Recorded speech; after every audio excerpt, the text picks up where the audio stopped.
Muhammadu fenete fedinyana Muhammadu ala kira bangena Abdullahi de kira bangena abangena Amba Aminata de kira bangena Muhammadu ala kira bangena Minumbi kira fe atanu fle abangena Makankalu de kira bangena ala kira bangena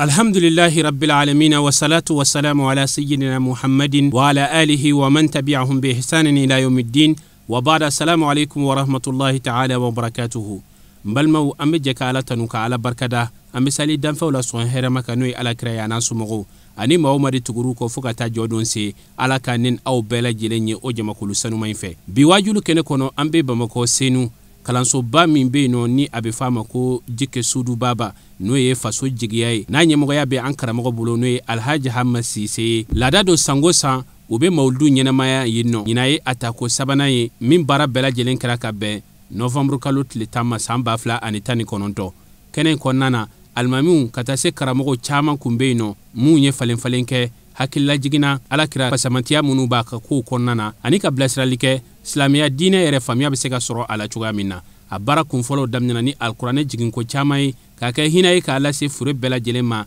ani anga jamana basigini be me se ka sabati akonnana o temenen kofe bara kun flana o damnana kalanso in konnana kalande mumbe ulu ka la selula min soro lola anga je ka nyama dawfe a'udhu billahi minash shaitanir rajim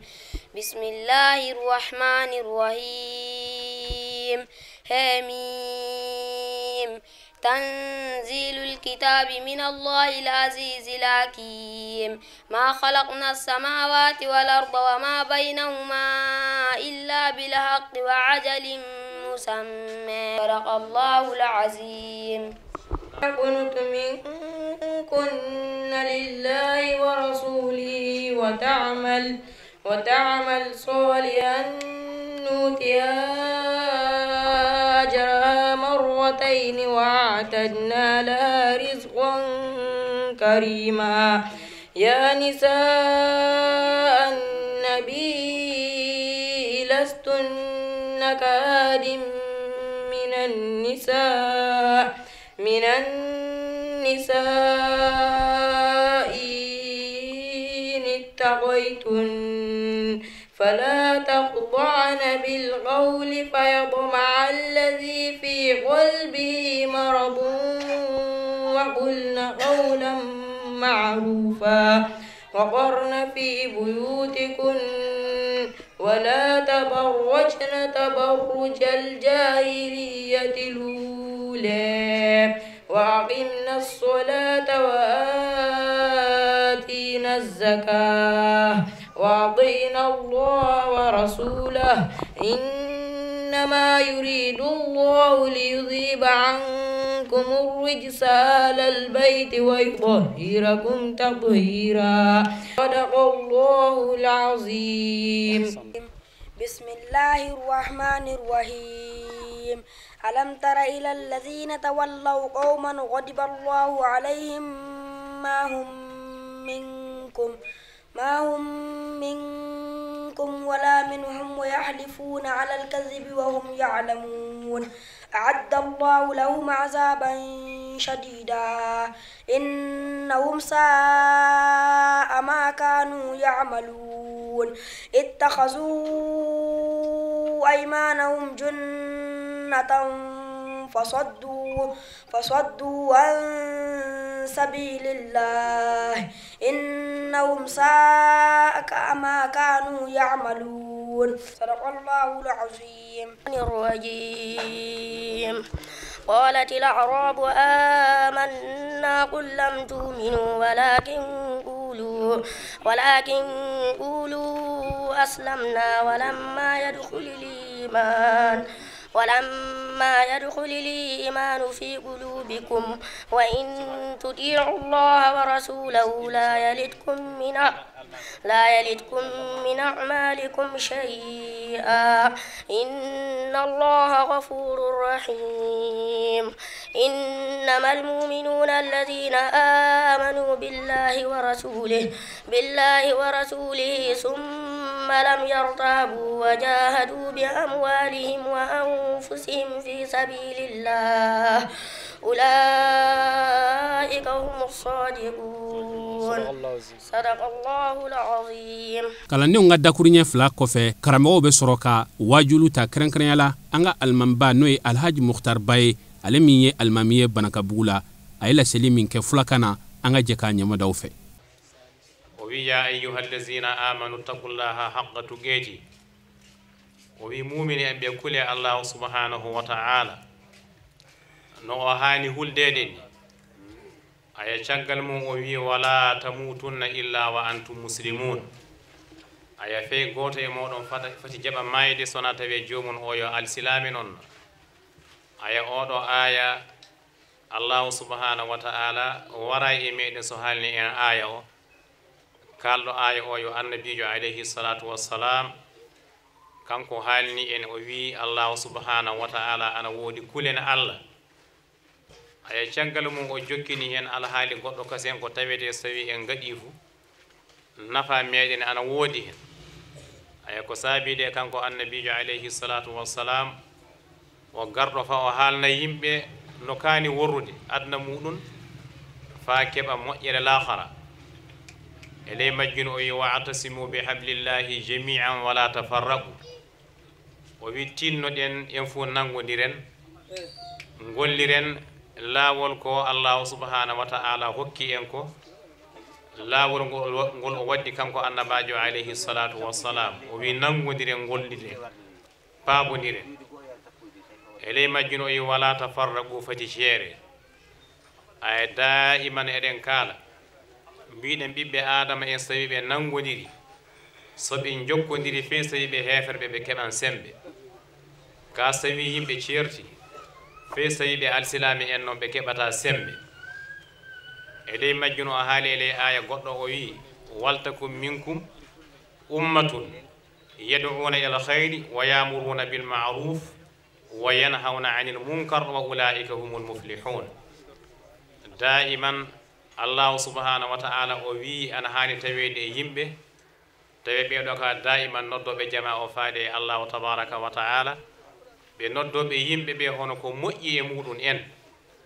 denno annaba be dum ko waddi be fabe nodda jama o faade e Allah so tawi annaba be ngala ton yo modi babe ngoni daratobe darde annababe nen dum do du fa joni kanko annabajo alayhi salatu wassalam o halni en ayo tinnuɗen tawi daiman eɗen nodda jama o faade e moƴƴere ay le majjuno hono diina alislamaku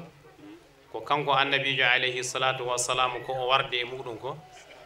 diina o wiyama dinul islami huwa dinul amni wa salama alislamaku yo diina jam yo diina mbaalu haqqille nonno bi adama sawi o alislami haqiqa fuf a tawan omo jogui jam haqqille ma ana wali e kabaru makko kanko du haqqille makko ana wali e kabaru ma sawi joni ka andu al-islami non ayo al-muslimu man salima al-muslimuna min lisanihi wa yadi ayo suyama o do jabando Allah fu mana mudun de so tawi jomon o hokki hoore mun Allah fu atawa dengal makko ngal yimbe ana kisi e dengal makko ngal ayo honnon jungo makko dum do yimbe ana kisi hen so yimbe kisi e dengal ma a yennata yimbe honnon a nyohata yimbe a aybinta yimbe yimbe kisi e dengal maada ay honnon fa joni sawi jomon o yo al-islami atawan jomon o toñata ay honnon wala mo o fiyata wala mo o samata e dow mudun atawan du hono al-islami en fu haqqillahi mudun an bali e makko wana hala wobbe kase bangal takal lemmi e ko nandi e mudun sa yi neddo ana fiya yimbe maadu ana huda yimbe naadu ana aybina yimbe fu fe sawi jomum o juulo yo koro non wana al-islama ko o yemirimo nen hoore makko ko wadiri elay majjun o wi al-islam huwa dinullah allazi irtadahu Allah ta'ala lil bashari kaffa allazi jaa hidayatan lin nasi liyukhrijahum min zulumatil kufri wal jahli ila nuril islami wal ilmi ay nenno al-islama ko yo diina non ka Allah subhanahu wa ta'ala yerri kanka woni ko o rewrete ay homo hen waddi dina al-islamaku o yo annabijo alayhi salatu wassalam kanko ne gaddan en dina al-islamaku kanko holli en o wi Allah ana woodi o haalni en o wi mala'ikankoɓe ana ngoodi o haalni en ele majjun o wi sawi yimɓe maayi iwi ga aduna ga so maayi kulle goɗɗe kase ana ngoodi toon keewɗe ɗe ɗo fof kanko annabijo alayhi salatu wassalam kanko haalni en banggal huyubuji hono ko wirni nde o warno nde o haali ko ƴeɓɓi o qissaniki en qissaji ɗe Allah subhanahu wa ta'ala qissanimo ele Qur'an aya honnon ele zamanu nde o wonno ga aduna ga nde o haalni en kulle goɗɗe kasen kewɗe ele zamanu makko o humpiti kulle goɗɗe kasen du garoje caggal makko caggal meɗen enen ɗo nenno ele majju hono alsilamako o waɗi fof o teddina ɓiɓɓe adama en alsilamako wara e fa hoyna fe goto e ɓiɓɓe adama en aya ɗum saabi ele defte meɗen figgi heɗen o haaldeteni ɓi adama sawi omo wuuri omo jogui teddengal omo laaɓi ayo hono wiyete kanko e hoore makko tergal ngal ana laaɓi ñilɓe makko ana laaɓi gonɗi makko ana laaɓi so yettimama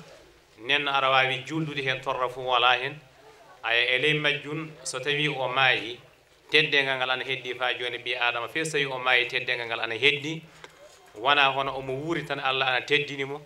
hono so o maayi fof honno hefere ɓe gattani itte ɓooƴe makko e ko nandi e muɗum nenno jaha naftoroyo ɗum ɗo alsilamako jaɓata ɗum allahu subhanahu wa ta'ala o yi wa laqad karramna bani adam wa hamalnahum fil barri wal bahr wa razaqnahum min at-tayyibat wa faddalnahum ala kathirin mimman khalaqna tafdila ya nenno o holli o teddini ɓi adam bani adama o wiya e alsilame tan nenno fe keefeero ana laaɓi fe keefeero gonɗi muɗum ana laaɓi ñilɓe muɗum ana laaɓi tuttaɗe muɗum ana laaɓi neno diina alsilamako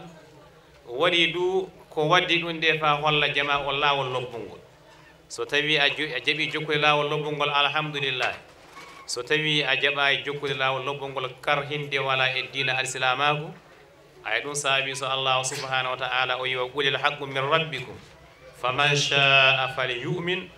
wa man sha'a falyakfur aya nenno o wi hono gonga o ka iwi to Allah to wari e moɗon alsilamako ɗum woni diina gonga noon e ley majjun o wi tawaɗo jonka muuyi so tawi jomum o weeli ɗum yo gonɗin yo jokku annabijo alayhi salatu wassalam so tawi jomum o weeli ɗum jokka e annabijo ko wi ko aya honno so tawi jomum o metti ɗum ɗum manama sela e diina ka ka karhinta ɓi adama sona naata e diina kar han onno Allah haalde aya goɗɗo kasen o yi walaw sha'a rabbuka laja'ala an-nasa ummatan wahida wala yazaluna mukhtalifin illa man rahima rabbuka walidhalika khalaqahum aya nenno o wi kanko Allah tabaraka wa ta'ala so o muuyi fu yimɓe fu laato alsilami en yimɓe fu laato gonɗinɓe fe goto wawa seltude fe goto wawa laatade keefeero neno o wi so o muuyi fu noon o waɗirta yimɓe ɓe fof neno so tawi a wari hande a sini sona karhina yimɓe ɓe fof sona ɓe naata diina fu neno a worti ayaji qur'ana ɗe aya wiɓe fa gaɗa ɗum ɓe Allah wi afa anta tukrihu nnasa hatta yakunu mu'minin aya annabijo o wiyalla a karhinan jama o fa naata e diina kana karhan wala e diina aya daiman eɗen kaala ɓi adama so tawi diina alislama ko weli momo o naati hen o juuli o hoori o warri ngama Allah subhanahu wa ta'ala yoɓam ka sawi an a karhini momo a sini sona gattamo e diina o juldi kammari maɗa o hordi kammari maɗa amuri mo o wulata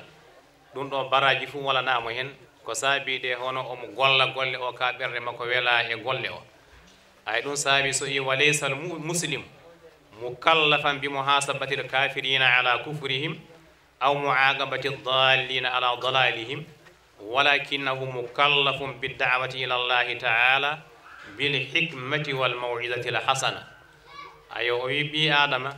so tawi a alislami fu manama a jappaka hono sarde heferɓe ɓe fa mbiya oɗo natani yiite oɗo natani jahannam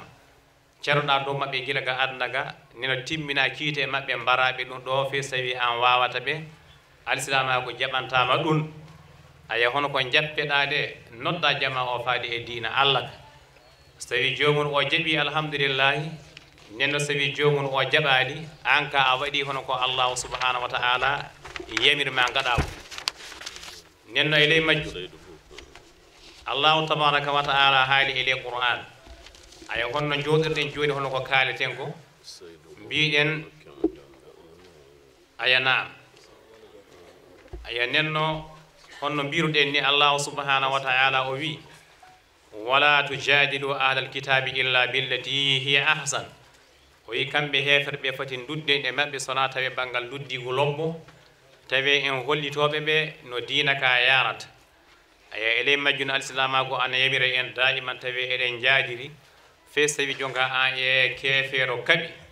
so o jeehi sare ka on naɓɓi ka to alislami qaadi alislami so tawi an kefeero o woni e gonga fuu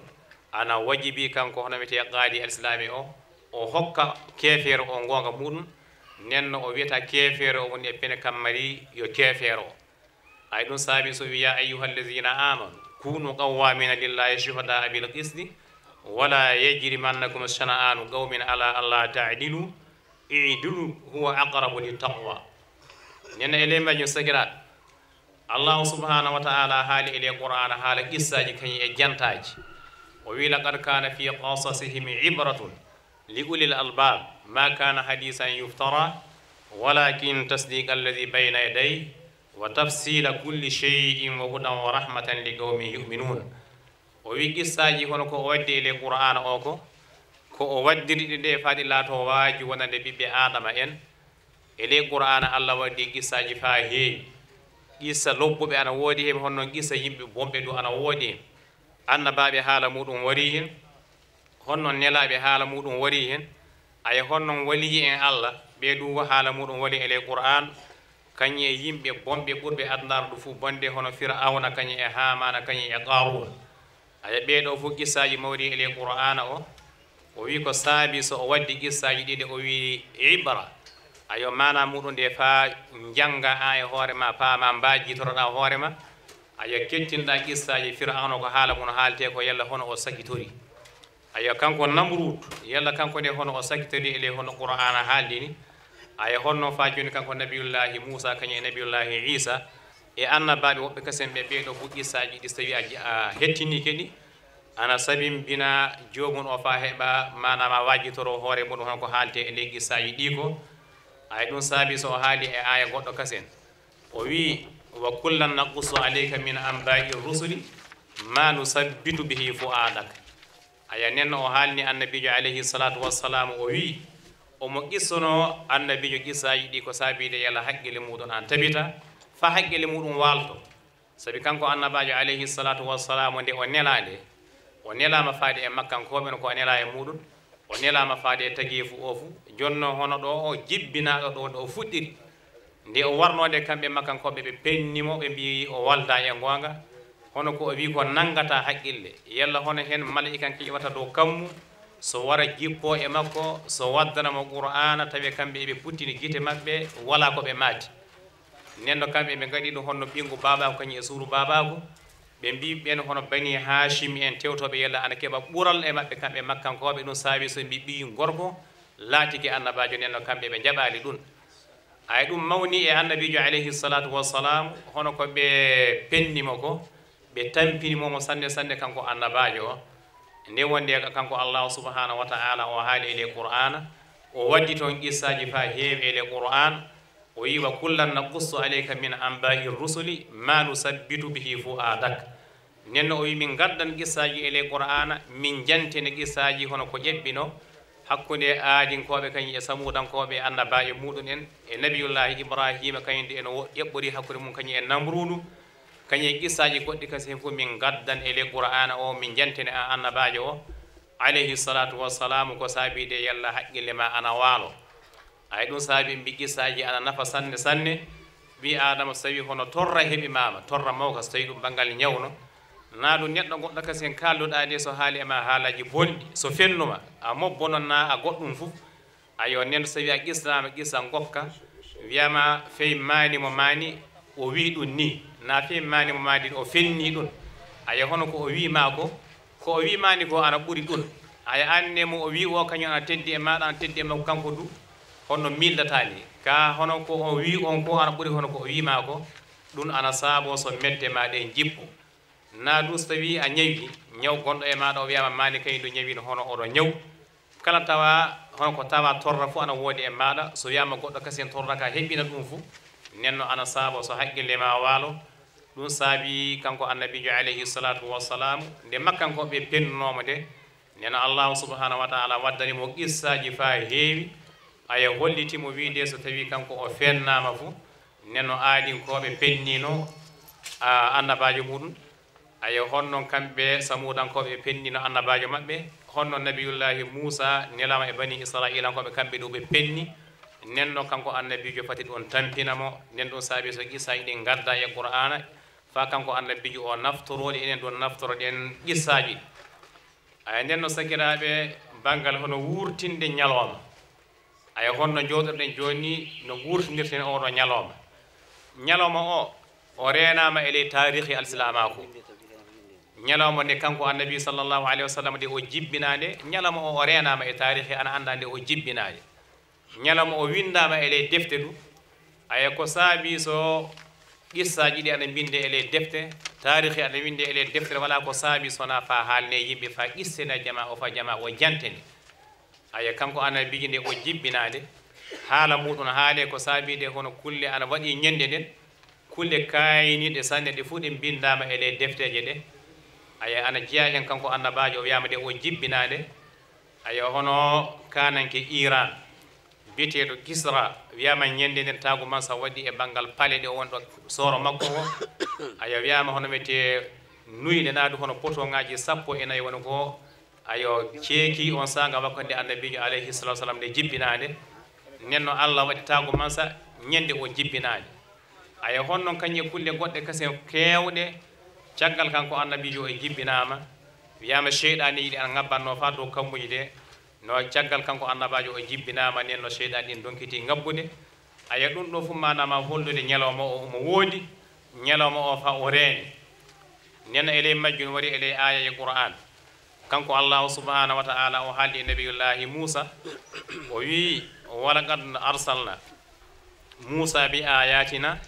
an akhrij qawmaka min azulumati ila an-nur wa dhakkirhum bi ayamillah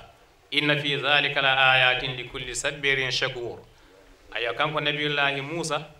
allahu subhanahu wa ta'ala nilimomo faade e bani israilankoɓe ko saabi de fa o yaltina ɓe iwde e niɓe kefera ko faade e yaade e annora islamaku caggal mum o jokkini hen o wi wa dhakkirhum bi ayamillah miccintina jama o ñalaɗe allah ɗe nena ñalaɗe ɗe fuu ɗe ñalaɗe allah noon wala ñalaɗe woduni toon nde wona ñalaɗe allah lebbi ɗi du fu yo lebbi allahu subhanahu wa ta'ala aya honnoon duuɓi ɗi kañi e kital ɗe fu yo allah ni jeeyi e kañi enen jooɗiɓe kañi eɓɓiɓe fu kanko allahu subhanahu wa ta'ala kanko jeeyi jonno so tawi jonka ɗum ñalawma no na so tawi ɗum jemma fu omo laato o jemma mawɗo na ñalawma mawɗo so tawi hunde mawde waɗi ley makko so hunde mawde waɗi e ley ñalawma o laato ñalawma mawɗo aya hono enen no jooɗorɗen joni ni eɗen mbawi wiide ñalawma meɗen hannde o ñalawma mawɗo e meɗen noon aya ko saabide en gaɗi ley hitande nde fuu en gaɗa e hono o ñalawma yen fuu garen kawriten ɗo ɗo seenu ɗo e ley duɗal meɗen ngal gaɗen ɗo waaju aya nokku o eɗen mbawi wiide ɗum laatiki ñalawma mawɗo ko saabide hono warde faga o tampere ana mawni hen sanne yimɓe ƴiwan fa nokkuji goɗɗi le faale guini ko iso ngari ga en ɗum ɗo an e hoore ma an felliti sona garaga ay enen ɗo eɗen mbawno wadde waaju o ko wona ɗo gaɗen ley gendi to mbiyen toon ɓuuri ɓattade toon ɓuuri yafande jama o yaade jon noon en gaɗi ga en e kammari jingade diina meɗen e jingade kohe meɗen ɗum saabi so gaɗɗen ga en nenno oɗo yo ñalawma mawɗo e meɗen ay honnoon du o ñalawma mawɗo e ley diina alislamaku fof ko saabide e ley ñalawma 12 almawlud nden wonde kanko annabijo alayhi salatu wassalam nden wonde o jibbina nden wonde o yii aduna neno de o wari aduna de kayefiji kewɗi woni ko yiya ana jeeya hen kanko o wari o atimi noon o jibbinama o atimi o tawi abbiraɗo o wala toon abbiraɗo o iwi nenno o jibbinama o mawni o atime ka gila Allah waɗi so tawi kanko suka o heɓa kanko Muhammad alayhi salatu wassalam moƴƴere tan fawoto e dow moƴƴere yaade yiide jonka hono debbo hono muyninɗomo debbo o nde nanggannomo de enɗi muɗum jaati wala no kosa ana jogi cukalel muɗum ana muynel cukalel ngel gila harata gila o nangi annabijo alayhi salatu wassalam nenno watti joni kay ɓe ɗiɗon fuu ɓe muynan fa ɓe kara fa kosan heddo aya honnon fa joni nde o warno e nokku onde on sanga bangal yoro ana woodi kokke woni ko woodi ayo dabaji ɗi ɗoɗi jeeyi fo a tawan huuɗo wala ayo tampere ana woodi wiyama gila kanko annabijo alayhi salatu wassalam so o naati ele galle o to dabaji mabɓe ɗi ɗo beyɗi jaari fu ɗi ñaman faɗi kara fa jama o watti wiide ɗo mani en ɗo ɓe jeeyi ɗo ɓe naɓi dabaji mabɓe ɗi fo onon to naɓen toon dabaji muɗon ɗi ko saabide kammat ɗo ɗi jeeyi fu ɗi kara nen noon o jokkiri kanko annabajo alayhi salatu wassalam fa jonka o iwi hon to o muynanno to o wartiga makka ga o laati suka kayejo o laati jonka jaagotoɗo o woni hen omo golla omo dura dabaji e ko nandi e muɗum ayo nenno inde makko fuɗɗi yaltude e ley gendi ndi faɓe gatti wiide mo mouhammad al amin ayi ɗum woni mouhammadum koolaɗo neno inde nde yalti jokki jonka fa o fuɗɗi jaagu nenno hono yaaya meɗen jonka kanko khadija nden wonde o haaldi mouhammad alayhi salatu wassalamu yalla ana gollanam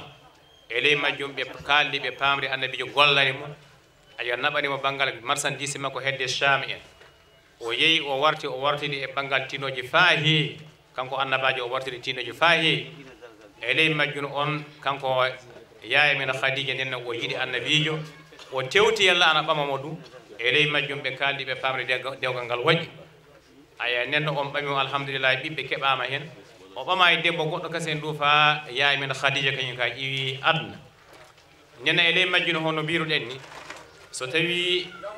a wi a wurtan banggal hono ñalawma annabajo alayhi salatu wassalam honde o jibbina ana wawi wurtinede ñande o jibbinade yo seeyo mawgo sanne wonande aduna o foof nenno seeyo ngo yo seeyo aduna fuu noon saabi o wari o wardi e hinne allahu subhanahu wa ta'ala haali ele qur'an o wi ma arsalnaka illa rahmatan lil alamin nenno kanko neli annabajo o wi wala fu ko saabi so o neli ɗum sona faala to hinne wonande tagi fu o foof ay ko saabi de kanko nde o warno de o tawi hon ko wodno on sanga yo barodiral noon aya kamɓe hono mete si hono mo jeeya e muɗon ɗum woni kamɓe arabaɓe o tawi basiji ana mawni hakkude mabɓe sanne nde jiiɗa fof basi banggal barodiral tan wonno hakkude mabɓe nena kanko annabajo alayhi salatu wassalam kanko wori so o waddi jaam hakkude mabɓe aya hon ɗon ana windi e banggal tarikh hono awsinkoɓe kañum e khasrajinkoɓe bisimillah tafaddalu mashkurin nena awsinkoɓe kañum e khasrajinkoɓe ɓe gaɗi ko foti duuɓi temedere eɓe kaɓa aya fa wiyama hono worɓe ko sifa timma kanko annabajo on e warnode kanko laati sababu so ɓe dewriti kanko waɗi dewral hakkude mabɓe kanko tabintini dewral hakkude mabɓe nenno oɗo kanko annabajo o nde o warnode o laatike hinne wonande tagi fof o fof fey heferɓe ana gooɗi hen saabi kanko diina makko ka jaɓata neɗɗo tooña keefeero hono gara caama e neɗɗo tan mbiya jomum o ayo yo keefeero noon ko saabide kammata keefera ko on mbara ɗum aya ɗum ɗo alislama ko o jaɓata oɗo alhaali aya nenno ɓe mbi so tawi a guurtinowo neɗɗo kabaru muɗum yalla hono hen guurtinirta kabaru o aya ana wawi kanko annabajo alayhi salatu wassalam hono guurtiniren kabaru makko ɓuure makko e banggal hono alhaali mo o waddani en jammo o waddani en e banggal tiiɗallaji hono ɗi o yii e leydi o nulande iwde jonka makka yaade fa madina ayo tiiɗallaji ɗi o yiiɗi iɗi mbawi haalede aya honno fa joni du ana wawi hono banggal moƴƴere ko o waddani en ko ɗum ɗo haale manama hono alhaali makko o wurtini nenno sa muya ɓama ñalawma nde o jibbinani e wurtina ñalawma o kalna jama o aya honno sa muya ɓama ndu hono nde o wanno hijra iwde makka yaade madina kalna yimɓe naadu sa muya ɓama jonka nde o iwnoga aduna gani aya ɗum ɗo fof ana woodi so tawi jomum o annabajo noon so tawi jomum o moƴƴo allah noon na so tawi jomum o kananke mawɗo noon ayo fuu banggal hono ñalaɗe mawɗe ɗe ka kanko allahu subhanahu wa ta'ala o haali o wi wa dhakkirhum bi ayyamillah o wi manama miccintino jama o manama ñalaɗe allah ɗe ñalaɗe mawɗe honɗi golleji mawɗe gaɗi e ley muɗum nde aya honno mbiruɗen ni ñalaɗe ɗe fuu ɗe goto nde fuu ɗe ñalaɗe allah noon ñalamaji ɗi fuu ɗe ñalamaji allah lebbi ɗi fuu ɗe lebbi allah noon joni noon hono ñalawma o tedda haqiqa o so tawi hono ko teddi waɗi e makko so tawi hunde mawde waɗi e makko fof laato ñalawma mawɗo jemma ɗuɗɗum ndu hono noon wurri hono leylatul qadri wiyama hono mum wala e jemmaji ko saabide hono ko waɗi ley makko ko ɗum saabi so o teddi so ɓuuri jemmaji ɗi fof honno yimɓe a tawan en fof en gotu noon aya en fof manama guiye ɗe aya kañi e IMEji ɗi kañi e banggal guri ɗi kañi e tewgo fof alhaali goto noon ka yimɓe ana ɓurda so tawi oɗo tawi jomum o kañum laatike jangguɗo mawɗo na o laatike kananke mawɗo na o laatike jon jawdi e ko nandi e muɗum jama o ana ɓurda alhaaliji nenno wona hono guiye ɗe ayo kañi e IMEji ɗi wona ɗi ɓurdi haya hono ko soomi ley ma ko ɗum saabi so ɓurɗa on no ɓurɗen haaldude banggal makka kañi e madina heeɓi teddengal ko saabide kammari makko kanko annabijo alayhi salatu wassalam sona ɗum makka yo gendi noon honno madina kañum du ye gendi noon enen du ɗo gonɗi en fof yo kelli noon nenno wiyama so tawi ɓiye adama sa a juuli eley miside annabijo alayhi salatu wassalam a heɓan barajiji ko foti ujunere baraji keɓata honno so tawi a juuli e miside makka nde ɗum du honnoon kañi e baytil muqaddas ɗeɗo fof so tawi a juuli e muɗum fof baraji ɗi a cetti hewde sanne sanne nen ɗum fuu ɗum misideje noon ka wala ko saabi so kanje allahu subhanahu wa taala ɓurniɗe e misideje goɗɗe ɗe sowona hono ko woodi toon ko hono banggal ko waɗi ɗe majje ko neno sakiraɓe mbiɗen kanko annabijo alayhi salatu wassalam kanko ne annabajo nelaɗo faade e taggue fof o fof ɗum kanko tan heeɓi ɗum allah wi wama arsalnaka illa kaffatan linnasi bashiran wa nadira aya o nelama faade e jama o fof siŋaji ɗi fof goñi aya pulako ana woodi hen bamarankoɓe ana goodi hen aya hono kañi seɓɓe kañi e haaɓe koyro woroɓe kañi e markaɓe siŋaji ɗi fof goñi hen kanko allahu subhanahu wa taala o neeli jama o na o neeli annabijo faade e jama o fof nenno ɗum yo hususiya makko mo hewtori ɗum kamɓe hono arandeɓe kala nelaɗo fof yo nelete e yimɓe muɗum tan noon wa ila adin akhahum aya wa ila samuda akhamu nenno hono ni tan no ka kanko annabijo alayhi salatu wassalam kanko nelaɗo faade e adnar ɗuf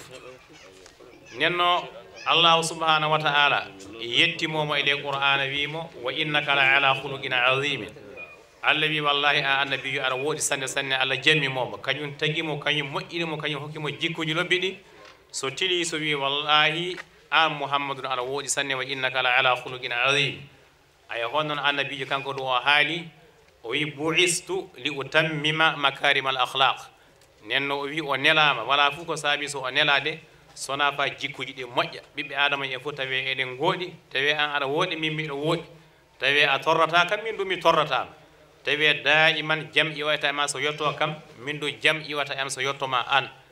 nenno o wi ɗum saabi so kanko annabajo alayhi salatu wasalam ɗum saabi so o nela ayo wiyama kanko annabajo o hono dambe makko jaati jaati ayo kanko o mouhammadou o wiyete ayo abbi ko am wiye abdoullahi mammiraɗo wiye abdoul muttalibi honnon jaatiraɗo kañum wiye abdou manaf ayo honnon ibnu qusay bun kilabi bi murra nden dambe makko ɗe ana juuti ɗum ɗo fof hono defte ɗe bindama nenno jokkodirama fa dambe makko yetti nabiyullahi adama alayhi salatu wassalam nenno wala ko saabi so qur'ana o qissaji ɗi ana goodi hen wala ko saabi hono hadisaji ɗi qissaji ɗi ana goodi hen wala ko saabi so hono dewte banggal hono chama'il kañum e siyar wala ko saabi ɗum ɗo fof ana winde sona hono onon jangguɓe so tawi on mbawi janggude ɗum manama naftoro ɗon ayo nenno e ley majjum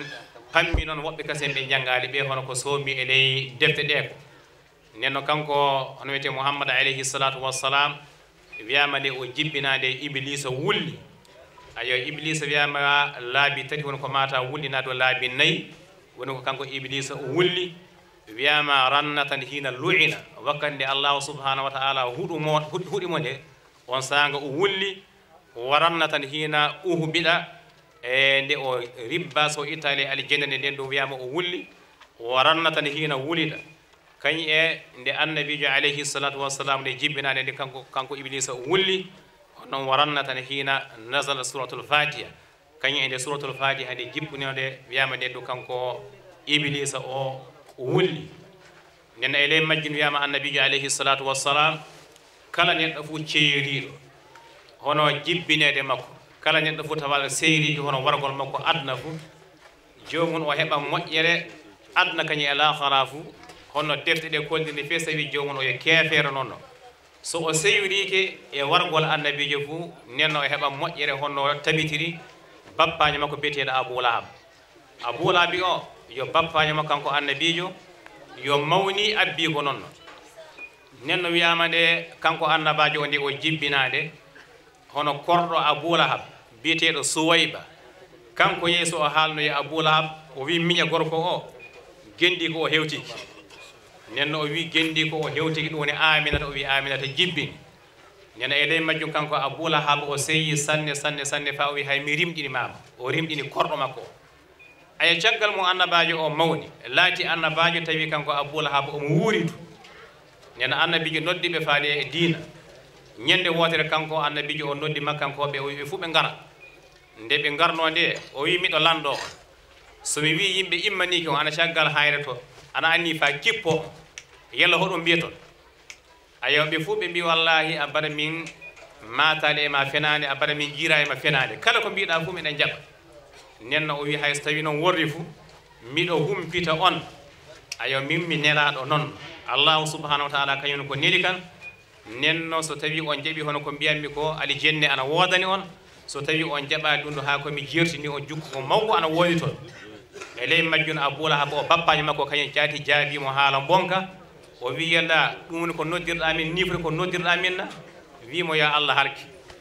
nden wonde allahu subhanahu wa taala jaabanimo kanko annabijo alayhi salatu wassalam so wi tabbat yada abi lahabin wa tabba ma agni anhu maluhu wa ma kasaba sayasla naran zata lahab wa mra'atuhu hammalatul hatab fi jidiha hablum min masad nenno sorti o fu haala Abou Lahab jennoje muɗum kañum e gendi ko biyeteɗo Ummu Jamila ayo sorti o fu ɗum woni mana muɗum ɗum saabi wiyama hono wiyete kammari hono wiyete bappaño makko kanko annabijo yennete ele sorte o ɗum saabi so kamɓe sahabaɓe ɓe jaago fe juldude sorte tabbat yada ka ele banggal ene hono alislama ko holliti qur'ana o fu gotun ɗo muyɗa fu a julɗa wona tabbat yada wona ayatal kursi wona aya goɗɗe kase ñimoje annabijo fu yo qur'an kala fof ko ɓuuri bonde e aduna fu ɓamde naafiga ko so sorno ley diina ka ɗum ko ɓuuri fu bonde e aduna so tawi a kefeero haqiqa gasi min andi a kefeero miɗen mbawi jertadema ka ga dowga en fu en gotum to leyto an e hoore maɗa noon nenno oɗo so tawi laami ko yimɓe so ardi ko yimɓe leydi wawa yarde yeeso nenno sakiraɓe ala kulle haalin on fu on jettama sanne on duhanama sanne nokku o omo tiiɗi warde kala mo jiiɗa waɗi ɗo fu mana mo hokkiti ɗum saabi so yetti ɗo so nokkuji ana wolli guel to ene ko hemen mbawi wadde toon waajuji meɗen toon ɓuuri wayde tampinde en joni en cuɓike ɗo won nokku meɗen banggal duɗal meɗen ayo ɗo jangguirɗe sukaɓe meɗen tawaɗo jonka andal nokku o fof ana wawi andude nokku o yiya nokku o so tawi aɗa haaja banggal wadde ɗo suka maɗa gadda suka maɗa so tawi aɗa haaja banggal hokkude min haqqille no hunde hande yarde yeeso kalnami so tawi aɗa wawi fabare banggal jawdi maɗa banggal maaro e ko nandi e muɗum ɗum fof tafaddal mashhuran nenno nokku yo nokku meɗen en fuu noon nenno sakiraɓe on fof en calminama sanne on fof en jettama on duhanama o ñagama du'a o hada wa sallallahu wa sallam ala muhammad wa ala alihi wa ashabihi wa sallam tasliman kaseera wassalamu aleykum wa rahmatullah ale temenen kofe an karamogo alhaji Hamma Cissé ale min ye kalanso yi ñama baye ale be soro ka laselita aye laseli min ke an ga je ka ñama daw fe yalla jama ana fama nafa bangal jam parce que ɓe kolli fey ele qur'ana o kanko nabiyullah ibrahim nde o haalnode o wi rabbi ja'al hada baladan aminan warzuq ahlahu min athamarat kanko o holli wono bangal o wi yo Allah waɗu ndiɗo gendi jam gendi kolnide par ce que ɓe mbi o adaraki bangal arsugo o sabi ana holla jam ana ɓuri arsugo sembe nden no ɗum sabimbini so adori bangal jam o holli gendi ndi ndi laato gendi kolnide tawe jam woni e gendi ndi caggal mum so o wi Allah arsinqina ndi ɓiɓɓe leɗɗe nden no ɓe kolli bangal jam o yo hunde joguinde sembe sanne ɓe kolli jam ana ɓuri bangal nguure ɓe mbi fey daaba ma e hoore mum ana wawi helde so heli aɗa wawi hokkude ɗum ñamdu e yardu daaba ana wawi ñamde yarde wuura sella nden no laato daaba nafawo caggal mum mais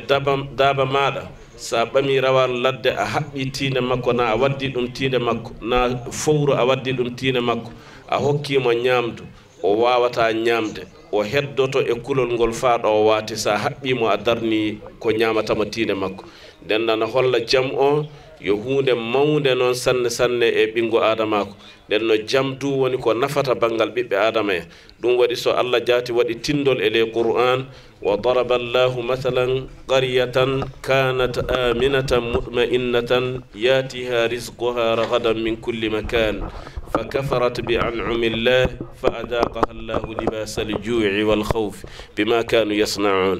الله جاتي هولي إلي بانغال قرآن أو تندنوري كو واديني بانغال هونو نجندي ndi o waɗi kolninde ndeeƴundi nden no moƴƴere mayndi du wakkati fana wara e mayri caggal mum gende ndi heforɗiri nden no o wattiti bangal nema o caggal koɓe keforɗiri e makko ɓe o menni ɓe bangal hono ɓornogol bangal yolbereji e kulol nden nan holla yolbere e kulol ɗoni kulol yo hunde torrore bangal ɓiɓɓe adama en yo hunde du haɗore ɓiɓɓe adama en nemade dendengal nemaji nden no ɗum waɗi ɓe kolliti eɓe tewtiri bangal modibaɓe alsilama en ɓe fuu tinno kala bangal no jam wawata wartirde e leydi Mali ndi sabi leydi Mali ndi haqqillaji mun immiki nden no deƴere wala nden no jam wala nokkuɗo jam wala ne ɓe mbi dewal Allah jaati waa wadde sona jam waɗa so yimɓe mbawa rewde Allah nden no Allah jaati wi e ley Qur'an fa ida amintum fadhkurullah nden no holli sona feyso ni fitna wari nden no yimɓe ɓe o ɓuytan julde yimɓe na du julde nde jaati wawa juulirede no haniri ni kammari so jam wala nden no ana wawi tawe yimɓe ana dogana juula ana wawi tawe ana jahana juula ana wawi tawe du feynangol koppi wala e mo nden no o holli so jam wala dewal Allah wawa wonde nden no o holli so ni jam warti fu gartonna e ɗoni jetton Allah subhanahu wa ta'ala to ɗo ɗoni juulon no mbowɗon juldude ni jettiron Allah no mbowɗon yettirde Allah ni nden no jam woni ko sabimbinta ɓiɓɓe adama en mbawa rewde Allah mbawa yettude Allah mbawa wadde hunde fuu ko hani waɗede e kulleje mumen fuu jam woni sababu muɗum nden no fa hande ɗen tewtiri alsilame en ɓe fuu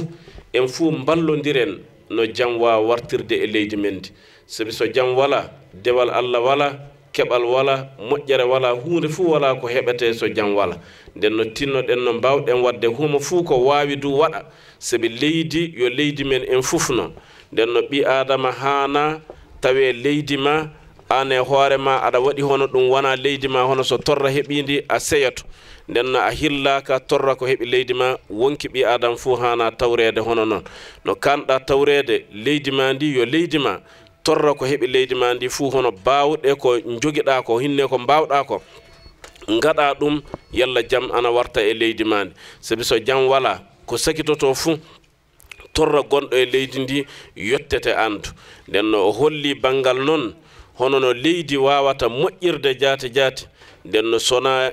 groupe ngaji ɗiɗi e ɓiɓɓe adama en ɓe goɗata so leydi wooɗa ɗum woni honno haditha annabi sallallahu alayhi wa sallam wirini sinfani min ummati ida salaha salahat ummati wa ida fasada fasadat ummati ɗon alfuqaha wal umara nden no o holli hono noneji ɗiɗi wonton e ley tomontare makko nde ɗum woni none bangal modibaɓe kañe e kanankoɓe o wi so ɓe gooɗi fuu leydi ndi fuu wooɗan leydi ndi fuu dartoto nden no o holli eɗen nodda dendengal modibaɓe alsilame en wonɓe ley Mali fuu immo daro kaɓo e sembe mun en e ɗemle mun en no jam wawata wartirde e ndi leydi no nema wawata wartirde e ndi leydi yalla leydi ndi an laato leydi lobbiri honno gorruno ɗen ni sabi leydi fuu wonno e leyɗe adnaru ɗe hono leydi men ndi jogade jam wala cukalel pamarel ana wawi yaadude e hoore garci hitande hiɓɓere torra heɓata ɗum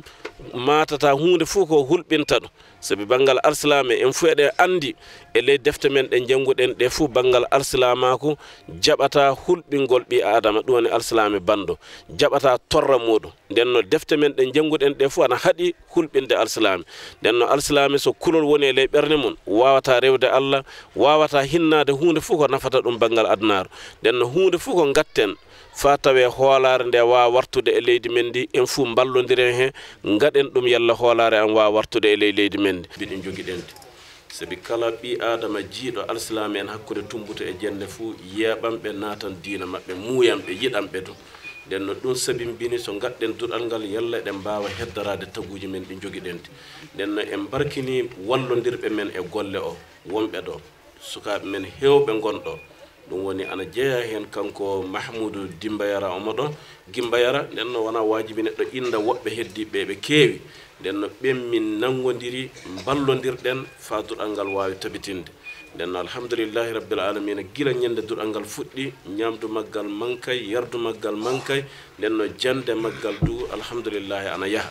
nden no fa hande ko ñagotoɗen sakiraɓe men nanduɓe men hakkillaji e nanduɓe men alsilamako tinnoɗen ballodiren nangodiren yalla ngal ɗo duɗal an wawa tabitinde yalla ɗen gaɗa duɗe goɗɗe kasin hono maggal e nokkuje men goɗɗe ɗe ballodiren en fou nden no ɗum woni ko kolliteten sakiraɓe men nden no en jowti alsilama en warɓe fou en barkinikiɓe ko kolleten hande yo ɗum woni ñalande tatoɓerde tarihi tatoɓo ko puɗɗuɗen wadde ɗo miccitagol annabijo sallllahu alayhi wa sallam e ley duɗal men ɗo nden no hikka woni hitande tatoɓerde nden no eɗen gondi ɗo e bowɗo wallude en e ko ɓettino ko e ko hikka ko fou ɗoni kanko Alhaji Azizi Haydara aɗa andi o walli en no keɓirten base ngaji e sese ngaji e ndiyameli e kala ko hani waɗede hen o walli en eɗen ñaago Allah subhanahu wa taala to ɗo yo Allah lomtin hono ko waɗi ko Allah yoɓmo moƴƴere nden no eɗen jetta walluɓe en e ley golle o ɓe fou ana heewi walluɓe en ana jooɗi ɗo joni mi wawa indidinde ɓe fou en barkinikiɓe en jettiɓe sanne sanne en jetti kala balluɗo en e ley golle o fou en jettiɗo nden no en barkiniki ɗum sanne sanne caggal joni oustade ana wawi haalde inɗe walluɓe fou ko woni ɗo ko hawrintina haala inɗe walluɓe fou en jettiɓe en barkinikiɓe nden no mbiruɗen ni fa hande tinnare sabi ɓiɓɓe adama en tinnare woni golle hunde fof ɓi adama ka ɓe mbi hakkille tan woni ko ronkirta so tawi hakkille o ronkay tan hunde fof ko moyɗa gollude aduna a golla nden no fa hande eɗen ñaagui yimɓe men ɓe nangodiren tinnodiren yalla golleji men ɗen mbawa tabitinde nden no joni joni o inchallah en garan janngude du'a o qur'ana o alsilama en ɓe fou ɓama anniyaji nden no en du'oto du'ono ɗen hoore men du'ono ɗen leydi men di nden no inchallahu eɗen ñaago Allah du hitande warore Allah hollu en kasin tawi en fou eɗen denti eɗen ballodira e golle o e am balmaw 600 ambina wili 600 ambina du'awde kala inchallah e ambi foli bila awla kaw belaje e yan anga kalan yoro min file adayele la le 1er octobre 2017 e qur'ana dursi yorode be yanno dimsanu bi siyanno ubi dominike yanno ubi ka ko bela jelen be yanno ka docteur so yere be yanno mais an ya weleli ke yanno nyina de 107 ambi mo ho wele yanno al mawludu dum ka hakili jigi ke alakira sallallahu alayhi wa sallam aka jugola ka mo ho fana la doniya qur'ana kalan yoro abe yanno qur'ana dursi yoro amba fe fana anga tabiya nyuma mimbe malika silameya nyuma mimbe malikono aka seka sinzi aka seka sabati parce que jien dona nyogonna mo bela jelen bi do nyogonna bebina jamana werewla mo bi telewla je mo bi fembe laje mais hadama den na ima wilika joka jija jugo nyuma mimpila at seka to ikadem sanon wada kama am wilila ka joka nin kalan yoro nin kriye pour que jugo nyuma mimbe amuna aka seka sabati anga deuna uka seka kalanke ka silameya famuya ka silameya don silameya abi nema de fara hadama den duskun ka nyumanya silameya ti juguya do hadama den ka duskun hadama den ti seka ke silameya ka fo juguya be ika duskun kono ote silameya dongodo hinna ni nema o debi fara e duskun ka na ikera silameya sisan na Allah taala sona ambina do aw kala mais ambi ala tanu ka barkada kosobe ka bela jelen fo parce que yanka jam fo ka dan temen nali manno mais bela jelen ya dusuta kana yanno ambi aw fo ka barkada ka wali nyimando ambi anga mo fo munum bi andeme pour que konunun ka seka sabati an ya do to fo no ya Abdul Aziz Haydara ya san sabanunun koronana ani mo were munum be anno munun ya andeme na ala sona ambi u bela jelen to fo ambi u be barkada ka u wali nyimando ambi ala deli sanvere ala ka o yira anna herela anja bara min sinzi alaka anse akoro alaka anse akoro al 600 ambe ala deli alaka anse akoro wati bela jere hadama den ko femmin bi alaka funu jigi o ya qur'ana kalan o debi nafanya jamana kono o debi hadama de fana ladabo parce que an kumana lafiya ka 600 anko Umar ibn Abdul Aziz ko aka gouverneur do ya cibila kana ama ka fo wari di ka budget di kana pour que anga seka kogo bawjo pour que keleke werew kana do anga jamana kono wala anga yorola mais ala ya munci mohoma ko ay jija toñoli akana ke anga jamana kono tileniya akake anga jamana kono anga barake ni oye ko oka boka teme kogoka nan toñoli tey tilenaya be ko mo jugu siti seka bi anka jugu ti seka sira sora anka wati bela jele anga jija toñoli anga furaka bo anga jamana kono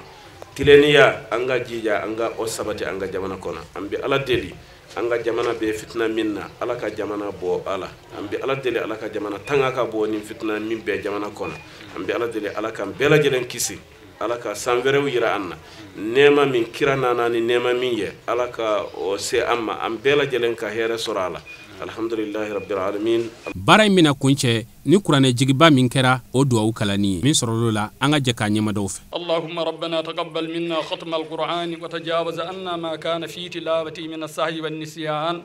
أو تحريف كلمة عن موضعها أو تغيير حرف أو تقديم أو تأخير أو زيادة أو نقصان أو تأويل على غير ما أنزلته أو ريب أو سك أو تعجيل عند تلاوته أو كسل أو سرعة أو زيغ اللسان أو وقوف بغير وقف أو إدغام بغير مدغم أو إزهار بغير بيان أو مد أو تسديد أو حمزة أو جزم أو إراب بغير مكان فاكتبه منا على التمام والكمال والمحزب من كل الإلهان فاغفر لنا يا ربنا يا سيدنا لا تواخذنا يا مولانا وارزقنا فضل من قرأه مؤديا حقه مع الأداء والقلب واللسان وهب لنا به الخير والسعادة والبسارة والأمان ولا تختم لنا بالشر والسقاوة والدلالة والطغيان ونبهنا قبل المنايا عن نوم الغفلة والكسلان أمنا من عذاب القبر ومن سؤال منكر ونكير من أكل الديدان وبيد وجوهنا يوم البأس وأتق رقابنا من النيران ويمن كتابنا ويسر حسابنا وسقل ميزاننا بالحسنات وصبت أقدامنا على الصراط وأسكننا في وسط الجنان وارزقنا جوار سيدنا محمد عليه الصلاة والسلام وأكرمنا بلقائك يا ضياء نستجب دعاءنا بحق التوراة والإنجيل والزبور والفرقان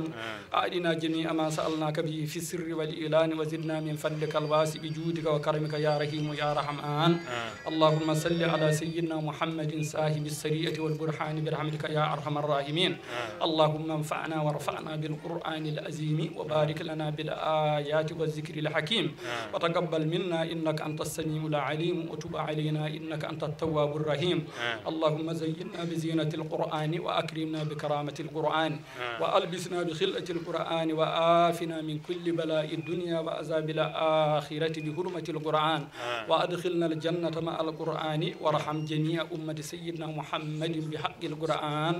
اللهم اجعل القرآن لنا في الدنيا قرينا وفي القبر مونسا وفي القيامة سفيئا وعلى الصراط نورا وإلى الجنة رفيقا وبيننا وبين النار سترا وحجابا وإلى الخيرات كلها دليلا وإماما بفضلك وجودك وكرمك يا أكرم الأكرمين اللهم اهدنا بهداية القرآن وآفنا بعناية القرآن ونجنا من النيران بكرامة القرآن وأدخلنا الجنة بشفاعة القرآن ورفع درجاتنا بفضيلة القرآن ورفع درجاتنا بفضيلة القرآن ورفع درجاتنا بفضيلة القرآن وكفر عنا سيئاتنا بتلاوة القرآن يا ذا الفضل والإحسان اللهم ارزقنا بكل حرف من القرآن حلاوة وبكل كلمة كرامة وبكل آية سعادة وبكل سورة سلامة وبكل جزء جزاء اللهم ارزقنا بالعلف ألفة وبالباء بركة وبالتاء توبة وبالساء ثوابا وبالجيم جمالا وبالحاء حكمة وبالخاء خلانا وبالدال دنوا وبالزال زكاء وبالراء رحمة وبالزاي زلفة وبالسين صناعا وبالشين شفاء وبالساد صدقا وبالداد ديان وبالضاء دحارة وبالزاء زفرا وبالعين علما وبالغين غناء وبالفاء فلاحا وبالقاف قربة وبالكاف كفاية وباللام لطفا وبالميم موعظة وبالنون نورا وبالواء وصلة وبالحاء هداية وباللام الألف لقاء وبالياء يسرا وصلى الله على سيدنا محمد وآله الطاهرين أجمعين اللهم بلغ ثواب ما قرأناه ونور ما تلوناه إلى روح سيدنا محمد عليه السلام وإلى أرواح أصحابه رضي الله عنهم أجمعين وإلى أرواح جميع الأنبياء والأولياء والمرسلين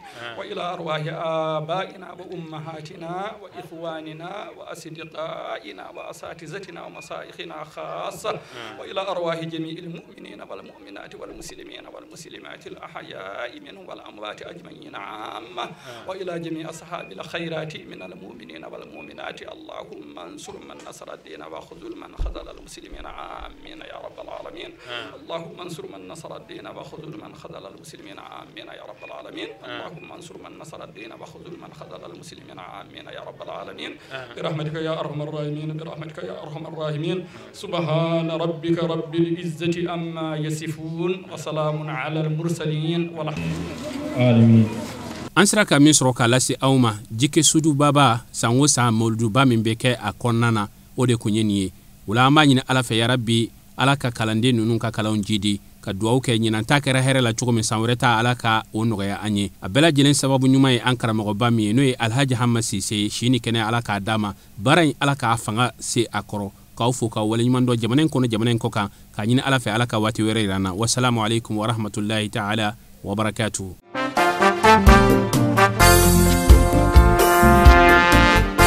Mami mi kira fene bo fene te mamadu fene te fedinya na mamadu ala kira bangena Abdullahi te kira bangena abangena amba aminata de kira bangena Muhammadu ala kira bangena minu mi kira fe atanu fle abangena makankalu de kira bangena